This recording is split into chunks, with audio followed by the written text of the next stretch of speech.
Bihar voter list को लेकर चल रहे विवाद पर चुनाव आयोग ने सुप्रीम कोर्ट में अपना जवाब दाखिल कर दिया है। आयोग ने कहा कि किसी भी सही और योग्य वोटर का नाम बिना सूचना, बिना सुनवाई का मौका दिए और बिना ठोस वजह से वोटर लिस्ट से नहीं हटाया जाएगा। आयोग ने बताया कि हर योग्य व्यक्ति का नाम अंतिम वोटर लिस्ट में शामिल कराने के लिए हर जरूरी कदम उठाए जा रहे हैं। आपको बता दें कि एसोसिएशन फॉर डेमोक्रेटिक रिफॉर्म्स यानी कि एडीआर ने सुप्रीम कोर्ट में याचिका देकर आरोप लगाया था कि करीब 65 लाख वोटरों का नाम बिना सही प्रक्रिया अपनाए वोटर लिस्ट से हटा दिया गया है और इस पर पारदर्शिता भी नहीं बरती गई है। सुप्रीम कोर्ट ने इस पर 6 अगस्त को चुनाव आयोग से जवाब मांगा था और अब इस मामले की अगली सुनवाई 13 अगस्त 2025 को होनी है।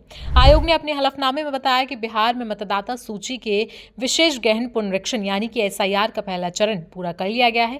1 अगस्त 2025 को ड्राफ्ट वोटर लिस्ट जारी कर दी गई थी। इस प्रक्रिया के तहत बूथ स्तर के अधिकारियों यानी कि बीएलओ ने घर घर जाकर लोगों से जानकारी ली और उनसे फॉर्म भरवाए। राज्य में कुल 7.89 करोड़ वोटरों में से 7.24 करोड़ लोगों ने अपने नाम की पुष्टि की है और जरूरी दस्तावेज भी जमा कर दिए हैं। इस पूरी प्रक्रिया में 38 जिले निर्वाचन पदाधिकारी, 243 निर्वाचन पंजीकरण पदाधिकारी और 77,895 बीएलओ, 2.45 लाख स्वयंसेवक और 1.60 लाख बूथ स्तर एजेंट लगे हुए थे।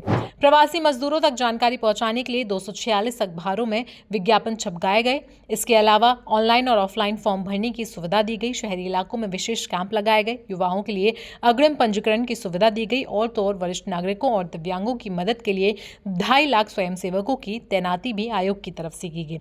चुनाव आयोग ने आगे बताया कि किसी भी वोटर का नाम हटाने से पहले नोटिस देना, सुनवाई करना और सक्षम अधिकारी द्वारा कारण बताना जरूरी है। 1 अगस्त से 1 सितंबर 2025 तक लोग दावा और आपत्ति दर्ज करवा सकते हैं। हर मामले का निपटारा 7 वर्किंग डेज के अंदर किया जाएगा। अगर किसी को फैसले से आपत्ति है तो वो पहले ईआरओ और फिर मुख्य निर्वाचन अधिकारी के पास अपील कर सकता है। पूरे हलफनामे में आयोग ने यह भी कहा कि इस पूरी प्रक्रिया को लेकर रोजाना प्रेस रिलीज जारी की गई ताकि जनता को सही जानकारी मिलती रहे। राजनीतिक दलों को भी छूटे हुए मतदाताओं की सूची दी जा रही है ताकि वे अपनी भूमिका निभा सकें।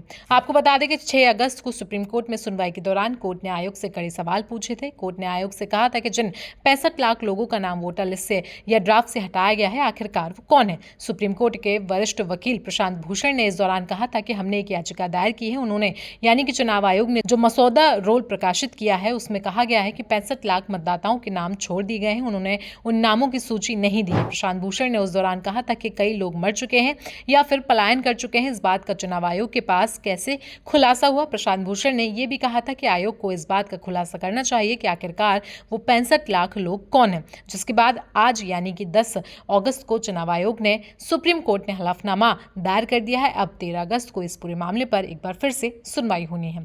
तो एसआईआर से जुड़े इस मामले पर आपकी राय क्या है, आप हमें कमेंट सेक्शन में जरूर बताएं। साथ ही साथ देश दुनिया की बाकी खबरों के लिए भी जुड़े रहें हमारे साथ।